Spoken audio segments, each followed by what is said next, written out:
Fala Santista, tudo bem com você? Vídeo hoje, um dia após o empate entre Santos e Bragantino por 2-2. Mas vamos falar sobre isso, vai ser um pós-jogo de um dia depois, mas tudo bem, não tem problema. Como eu falei no vídeo de pré-jogo, o Santos buscava uma sequência inédita, que era a última vez nesse campeonato, o Santos tinha conseguido 3 jogos sem derrota, ou seja, um empate e uma vitória, e o Santos conseguiu ultrapassar. E chegou nesse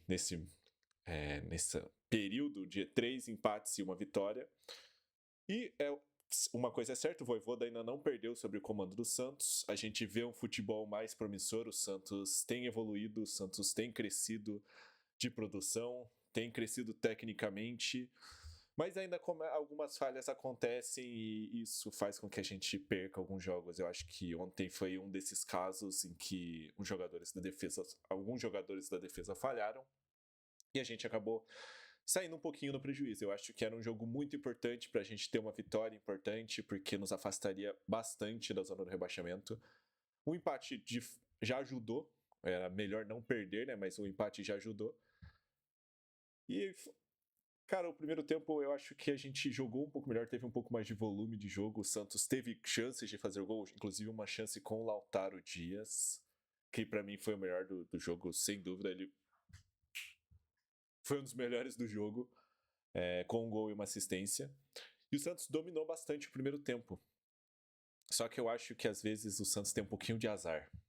Tem um pouquinho de azar, cara. A gente jogou bem o primeiro tempo, mas sofreu um gol do Bragantino.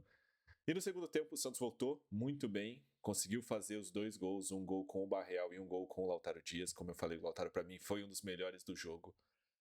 Só que no final do jogo o Santos consegue sofrer um gol de bola aérea, um gol de erro de marcação da zaga, para mim, do Luan Pérez. E que poderia. Eu acho que se não, a gente não tivesse tomado gol, a gente poderia ter coroado. E a gente não, né? Mas poderia ter coroado o Vojvoda com um mês muito bom no Santos, seria com 2 vitórias e 2 empates. Mas completamos o primeiro mês de Vojvoda com 3 empates, uma vitória. Estamos na 16ª posição ainda, mas estamos a 5 pontos da zona do rebaixamento, o que pelo menos nos garante uma rodada fora da zona do rebaixamento, mas o importante é que o Santos precisa continuar pontuando. E eu acho que com o futebol que tem sido apresentado, com o crescimento do futebol do Santos, principalmente na mão do Vojvoda, a gente tem tudo